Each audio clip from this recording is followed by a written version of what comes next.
हमारे सनातन धर्म में सभी देवताओं देवियों के अलग अलग वाहन हैं।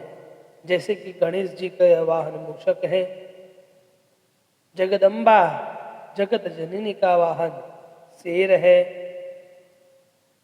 शंकर जी का वाहन नंदी है और भगवान विष्णु का वाहन गरुड़ है। हम बाकी सारे देवताओं के वाहन की कथा तो जानते हैं, पर गरुड़ जी, उनको भगवान विष्णु के वाहन की उपाधि कैसे मिली, उससे पहले कि गरुड़ जी की उत्पत्ति कैसे हुई, क्यों गरुड़ जी को ही भगवान विष्णु का वाहन माना जाता है, ऐसा तो क्या किया गरुड़ जी ने, तो वह कथा आज हम संक्षिप्त में जानेंगे।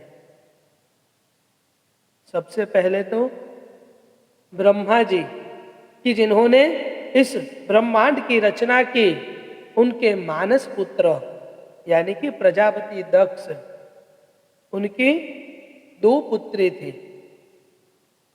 पहली पुत्री का नाम था विनिता और दूसरी पुत्री का नाम था कद्रो।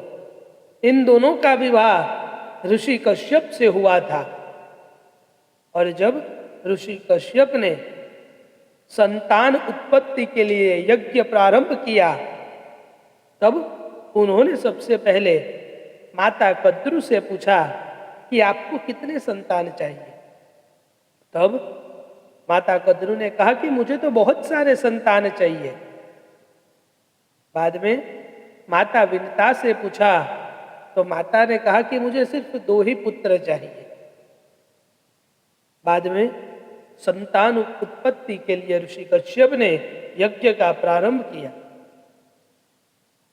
माता कद्रु को 100 पुत्र की प्राप्ति हुई और वह पुत्र अंडे के जैसे बाहर आए थे और उन 100 पुत्रों को सर्प कहा गया, यानी कि 100 प्रकार के सर्प की उत्पत्ति माता कद्रु से हुई थी। बाद में माता विनिता को 2 पुत्र प्राप्त हुए। पहला पुत्र था अरुण, जो कि सूर्य देव के ध्यान में लीन हो गया, सूर्य देव की उसको प्राप्ति हुई।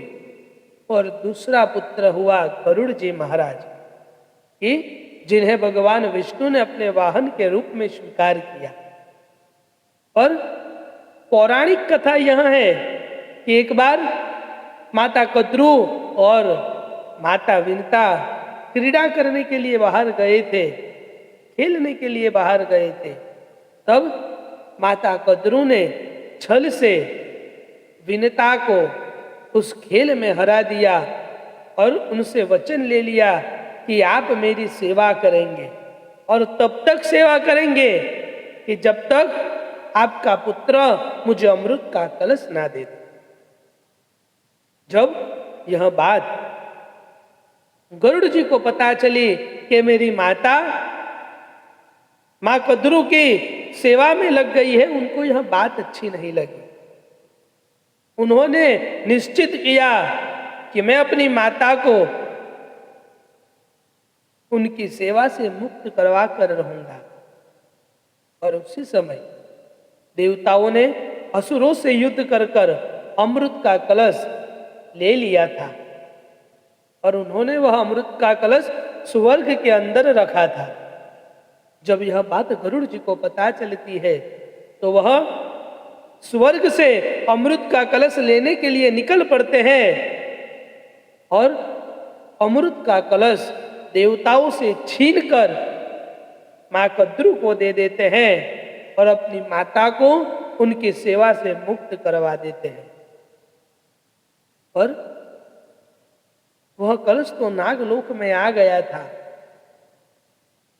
और यह बात जब देवताओं को पता चली तो देवताओं ने उसी रात वह कलश नागलोक से वापस ले लिया और वापस स्वर्ग में ले गए।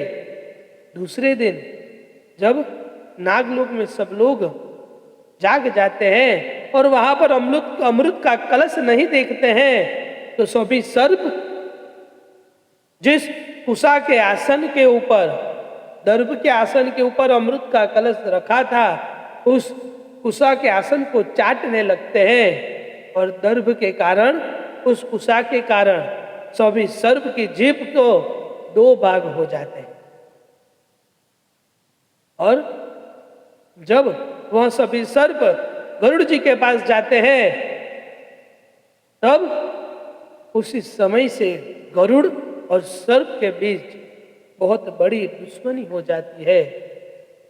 पर यह दुश्मनी तो अलग बात है, पर जब भगवान विष्णु गरुड़ जी के मातृ भक्ति को देखते हैं कि वह अपनी माता के लिए देवताओं के अमृत कलश को भी लेकर आए, तो यह भक्ति देखकर भगवान विष्णु गरुड़ जी को अपने वाहन के रूप में स्थापित कर देते हैं, उनको वह उपाधि दे देते हैं और तभी से भगवान विष्णु का वाहन वह गरुड़ जी बन जाते हैं।